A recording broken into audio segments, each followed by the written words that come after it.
Setiap hari kegiatan yang kita lakukan dapat berpotensi menghasilkan sampah. Sampah yang dihasilkan ini berupa sampah organik dan sampah anorganik. Sampah organik biasanya berupa sisa makanan dan daun-daunan keringnya, itu sampah yang dapat membusuk dan dapat terurai. Yang kedua, sampah anorganik yaitu berupa sampah yang tidak dapat terurai. Contohnya seperti botol minuman dan kertas karton. Karena dihasilkan setiap hari dan pengelolaan yang kurang baik, maka menimbulkan dampak yang buruk bagi lingkungan kita. Yang pertama, sampah yang ditumpuk itu akan menyebabkan lingkungan yang kotor, bau yang tidak sedap, dan menyebabkan banyak penyakit. Yang kedua itu sampah yang dibuang pada aliran sungai. Hal ini dapat menyebabkan penyumbatan pada sungai dan dapat terjadinya banjir. Yang ketiga, sampah yang dibakar ini dapat menyebabkan pencemaran udara dan pemanasan global. Jadi sampah yang dilakukan penumpukan setiap hari dapat menurunkan estetika kota secara keseluruhan. Nah, pengelolaan sampah yang baik merupakan menjadi suatu kunci untuk meminimalisir terjadinya permasalahan sampah-sampah yang lainnya.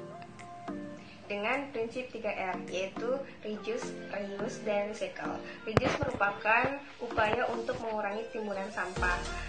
Contohnya seperti mengurangi penggunaan sampah plastik. Yang kedua adalah reuse, upaya untuk menggunakan kembali. Contohnya seperti botol minuman yang digunakan kembali untuk dijadikan vas atau tempat pensil. Yang ketiga merupakan recycle, yaitu upaya untuk mendaur ulang kembali. Aktivitas yang kita lakukan bisa berpotensi menghasilkan sampah. Nah, kita sering menganggap sampah itu sama, padahal sampah ada penggolongannya. Yang pertama ada sampah organik, yaitu sampah basah atau sampah yang mudah terurai. Dan yang kedua ada sampah anorganik, yaitu sampah kering atau sampah yang tidak mudah terurai. Nah, di sini sudah tersedia dua tempat sampah yang saya bedakan sesuai golongannya tadi. Ada sampah organik dan sampah anorganik. Di sini juga sudah tersedia sampah yang sudah tercampur, yang akan kita pisahkan sesuai penggolongannya tadi.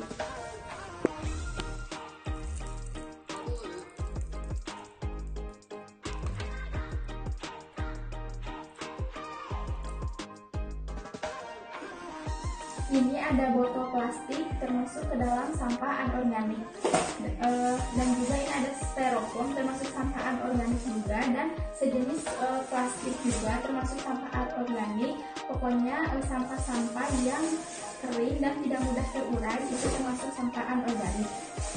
Ini juga botol minyak sampah anorganik, ini juga. Nah, untuk sisa-sisa sayuran seperti ini termasuk ke dalam sampah organik karena ini bisa terurai. Ini juga sisa-sisa sayuran.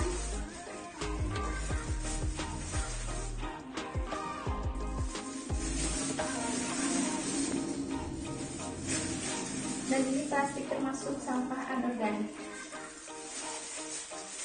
Ini terakhir ada sisa sayur-sayuran termasuk sampah organik.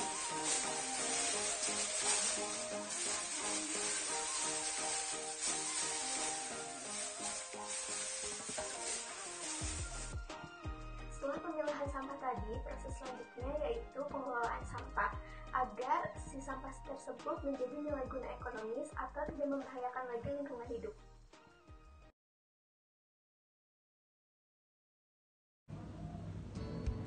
Assalamualaikum warahmatullahi wabarakatuh. Saya Rifka Rahmanita Azahara sebagai peserta TEMS 2020 dari kelompok 10 Latu Halangi.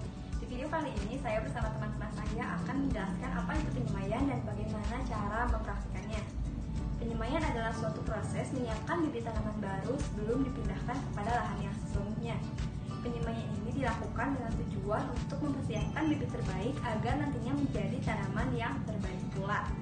Nah, di video selanjutnya akan ada teman-teman saya yang memberitahu bagaimana cara mempraktekkan penyemaian dan apa saja bahan-bahan yang dibutuhkan untuk penyemaian tersebut. Mungkin cukup sekian yang saya sampaikan. Selamat menonton ya.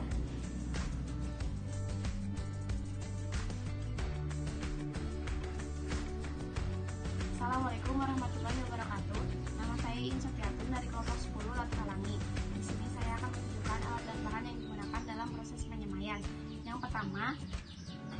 Sebagai media ada polybag. Polybag ini digunakan untuk wadah. Jika kalian tidak memiliki polybag, kalian bisa menggunakan botol bekas minuman atau menggunakan pot bunga.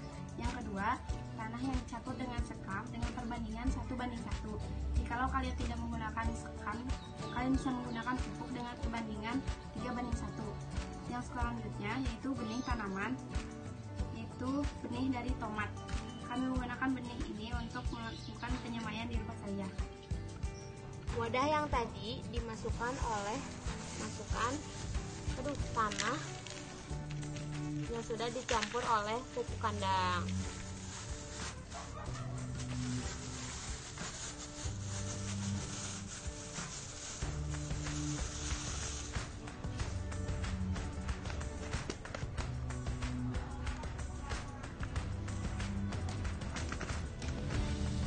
Ratakan tanahnya.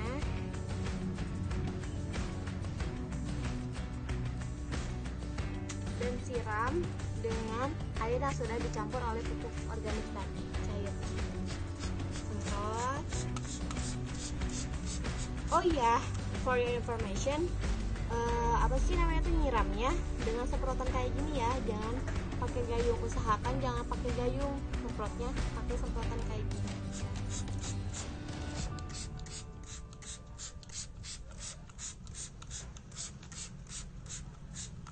Kalau dirasa tanahnya udah lembab, nih ya, beri strip tanaman pada tanah kayak gini. Masukkan benih yang tadi, ini saya memakai benih cabai.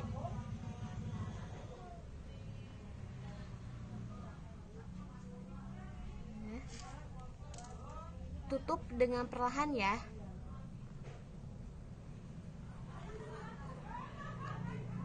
Ulangi secara berulang.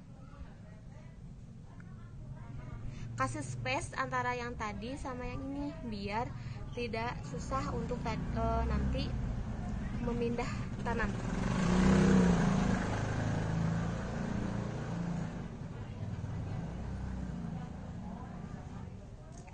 Tutup lagi dengan cara perlahan.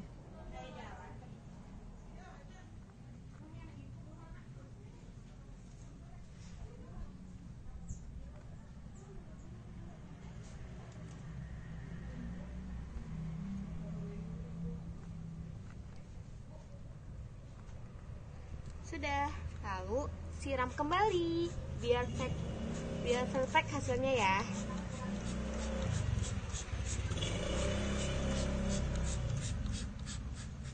Sudah siap, tinggal rawat ya teman-teman. Di sini saya akan menjelaskan bagaimana cara merawatnya. Yang pertama adalah penyiraman. Penyiraman dilakukan sebanyak 2 kali sehari, yaitu pada pagi dan juga sore hari, bergantung pada kondisi media tanam. Jika media tanamnya sudah lembab, maka lakukan penyiraman 1 kali sehari saja untuk menjaga tingkat kelembapan media. Yang kedua adalah penjarangan bibit. Benih biasanya menampakkan pertumbuhan pada hari ke-7 sampai ke-10 sejak disemai. Benih yang terlalu rapat pada media bibit harus segera dipindahkan ke polybag agar pertumbuhannya bisa berjalan normal. Pemindahan tersebut dilakukan untuk benih yang ditanam pada pot besar dan juga nampan. Pencegahan dari penyakit dan juga hama. Benih yang ada di persemaian ini rentan terhadap hama dan juga penyakit. Hama yang kerap menyerang adalah siput, belalang, dan juga ulat. Sedangkan penyakitnya adalah busuknya batang, busuk daun, dan juga layu. Untuk mencegah hama dan juga penyakit, kita harus menjaga agar areanya tetap bersih dan juga jangan biarkan media tanam terlalu lembab dan gunakan pestisida jika perlu. Jika tanaman muda sudah keluar, pot atau polybag bisa dipindahkan ke area yang terkena sinar matahari. Sedangkan untuk benih muda dijemur di pagi hari kurang lebih 2 jam, lalu pindahkan lagi ke area yang ternaungi agar tidak selamanya terkena sinar matahari. Nah, selanjutnya, jika benih sudah tumbuh sekitar 10 cm dan sudah memiliki 4 helai daun, maka bibit sudah siap untuk dipindahkan ke pot atau ke lahan untuk dibesarkan.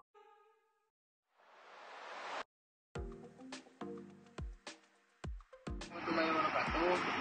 Perkenalkan, nama saya Muhammad Iqbaluddin dari kelompok 10 Latuhalangi.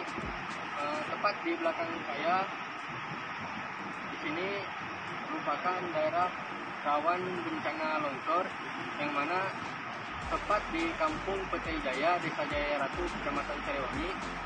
Di sini kita bisa lihat banyak sekali pohon-pohon bekas bencana longsor tersebut, yang mana bencana ini terjadi pada awal tahun 2020, tepatnya pada bulan Februari kemarin, yang mengakibatkan banyak sekali kerugian baik untuk masyarakat dan untuk para petani-petani di area sekitar sini. Kita bisa lihat di bawah sini, pas di bawah terjadinya longsor di sini merupakan daerah saluran irigasi, yang mana aliran irigasi ini berfungsi sebagai aliran air untuk daerah pesawahan, perkebunan, dan areal pertanian milik masyarakat yang ada di Desa Jaya Ratu ini. Nah, tidaknya pada terjadinya bencana longsor kemarin, aliran irigasi ini sepanjang 30 meter ke depan tertutup oleh material longsor yang terjadi pada bulan Februari. Nah, kita juga bisa lihat di seberang jalan sini.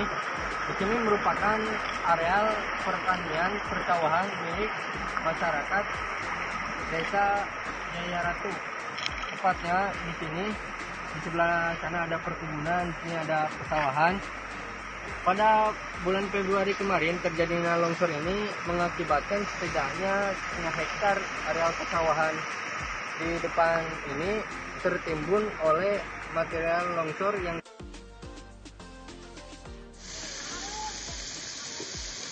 Assalamualaikum warahmatullahi wabarakatuh. Perkenalkan, nama saya Fahmi Mubarak Al-Ansari NPM 19-12094 dari Komplok Ratu Hilalang. Saya di sini akan membicarakan tentang potensi bencana di lingkungan kita, yang seperti Anda bisa lihat bahwa potensi yang saya temukan di sekitar saya yaitu tentang potensi akan terjadinya suatu luapan air sungai, yang mana itu disebabkan oleh tumpukan sampah tersebut. Kenapa? Karena tumpukan sampah ini dapat menyebabkan sumbatan air sungai itu menjadi terganggu. Kan air sungai yang mengalir itu tidak berjalan dengan lancar. Kenapa bisa terjadi sumbatan ini? Karena masyarakat sekitar tidak peduli akan pentingnya kebersihan dan tidak bencana. Nah, bagaimana cara menanggulanginya atau membackupnya supaya tidak terjadi seperti ini? Kita itu harus memberikan masukan atau penyuluhan kepada masyarakat supaya tidak membuang sampah ke sungai, dan kita bisa memanfaatkan sampah yang bisa didaur ulang ataupun sampah yang bisa dimanfaatkan.